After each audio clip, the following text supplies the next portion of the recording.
Happy New Year, data fans! This is the best time to reflect on your journey, build a direction for your life and write down your goals accordingly. But we all know how this ends.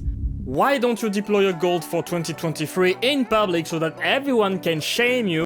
Everyone can hold you accountable if you miss them. Well, let's do this in 30 seconds. Create a new GitHub project and call it goals or something. Open a new code space for this project. Add the Streamlit requirements to the project and install them inside your code space. Import Streamlit, add a title and a cool image. Write down your goals and their status in a list of tuples. Browse through each element of your goal list and display them as a checkbox. Commit the files, head to Streamlit Cloud, deploy your project and give it a cool URL like goalsishouldnotmiss.streamlit.app and then share it to your Twitter followers. Apps on Streamlit Cloud even come with a share preview, no reason to not click anymore. Streamlit, quickly share your data ideas to the world.